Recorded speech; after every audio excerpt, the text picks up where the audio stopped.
अस्सलामु अलैकुम वरहमत उल्लाहि वबरकातुहू। प्यारे दोस्तों, इब्लीस को जन्नत से निकाल दिया गया था और जन्नत से निकालने के बाद उसकी एक ही सोच थी कि वो ऐसा क्या करे और ऐसी कौन सी चाल चले कि हज़रत आदम अलैहिस्सलाम को रुस्वा कर सके। एक दिन उसने देखा कि जन्नत के तमाम दरवाजे बंद हैं, मोर और सांप खड़े हैं। इब्लीस ने उनको देखा तो उसका दिमाग जाग उठा, क्योंकि उसके दिल में हज़रत आदम के लिए बड़ा जहर भरा हुआ था।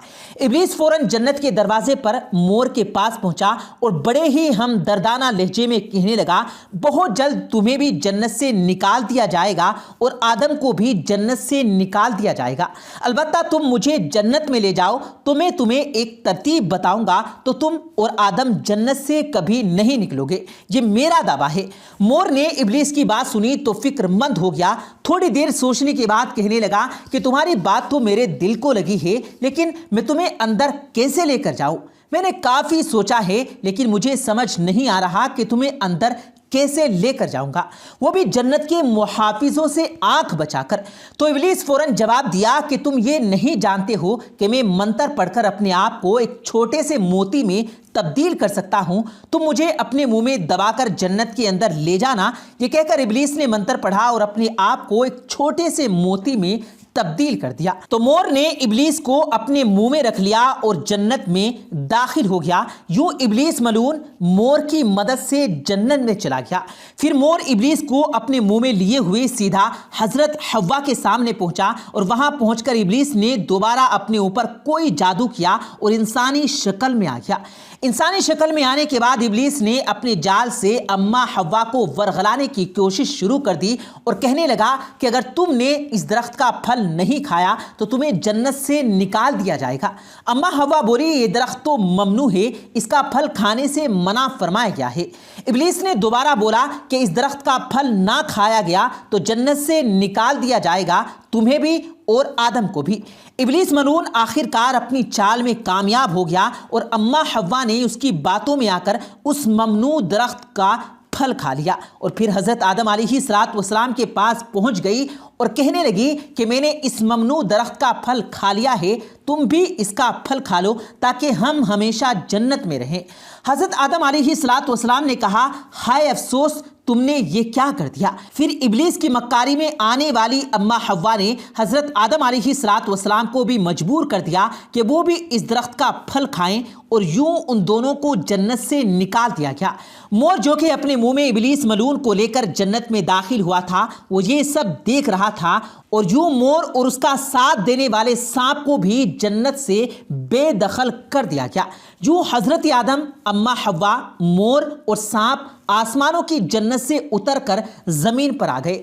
प्यारे दोस्तों, अब सवाल यह है कि जमीन पर हज़रत आदम और हव्वा के आने से पहले क्या था, कौन सी मखलूक़ात थी और जन्नत किसके लिए बनाई गई थी और ज़मीन और आसमान की तख्लीक कैसे की गई थी। इस हवाले से हम आपको तफसील से बताएंगे। लेकिन दोस्तों, ये सब बताने से पहले हम आपको यही बताना चाहते हैं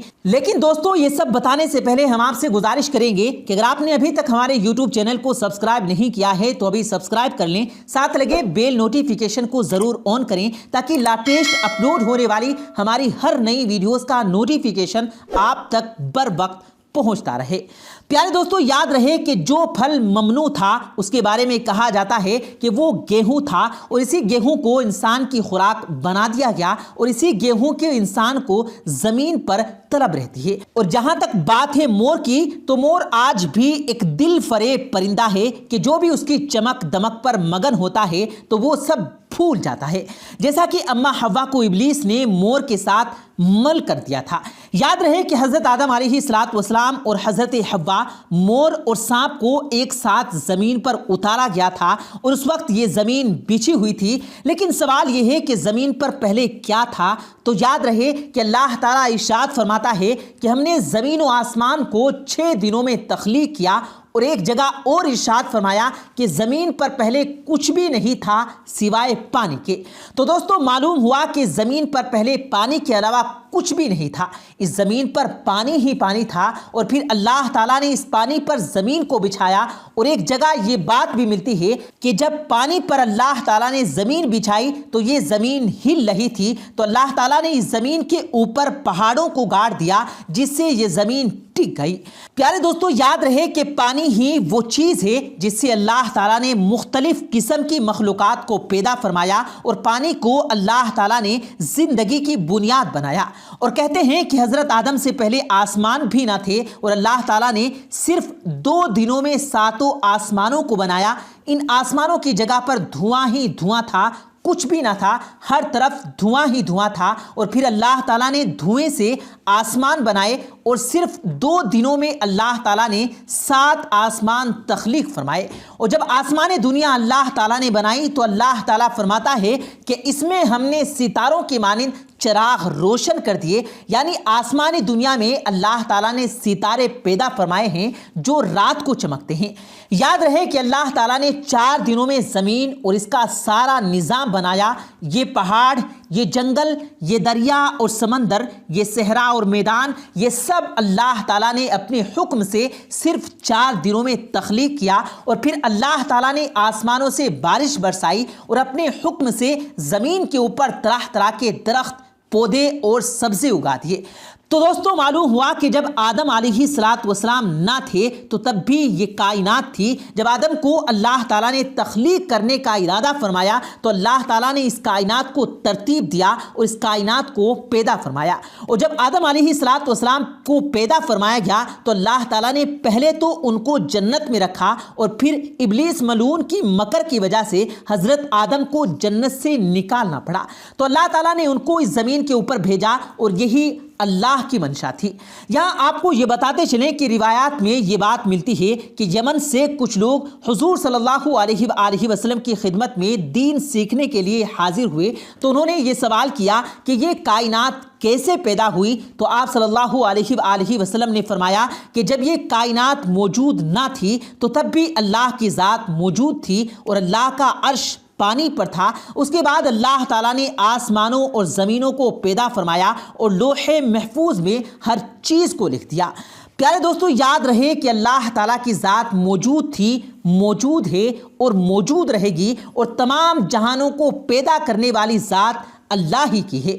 زمینوں کو اور آسمانوں کو پیدا کرنے والی ذات اللہ ہی ہے۔ جنت اور دوزخ کو بھی پیدا کرنے والی ذات اللہ ہی کی ہے۔ اللہ تعالیٰ کی مخلوقات کہاں کہاں ہیں اور کیسے کیسے مخلوقات ہیں، یوں اللہ ہی جانتا ہے۔ اللہ تعالیٰ کی قدرت بھی وسیع ہے اور اللہ تعالیٰ کا علم بھی وسیع ہے، اور انسان کی عقل بہت محدود ہے۔ صرف اتنا ہی جانتا ہے انسان جتنا اللہ نے اس کو علم دیا ہے، اور اس سے زیادہ کچھ نہیں جانتا۔ اللہ تعالیٰ بہتر علم رکھتا ہے اور حکمت والا ہے۔ پیارے دوستو، امید کرتے ہیں آپ کو آج کی ہماری یہ ویڈیو ضرور پسند آئی ہوگی۔ اگر آپ کو یہ ویڈیو پسند آیا ہو تو اس ویڈیو کو دل سے لائک کریں اور زیادہ سے زیادہ لوگوں تک اس ویڈیو کو ثواب کی نیت سے شیئر کریں، اور اس ویڈیو کے بارے میں آپ کی کیا رائے ہے کمنٹ سیکشن میں اپنی رائے کا اظہار ضرور دیں، اور مزید اسی طرح کی روز کی ویڈیو پانے کے لیے ہمارے چینل کو ضرور سبسکرائب کریں۔ ملتے ہیں پھر ایک نئی ویڈیو کے ساتھ، تب تک کے لیے اللہ حافظ۔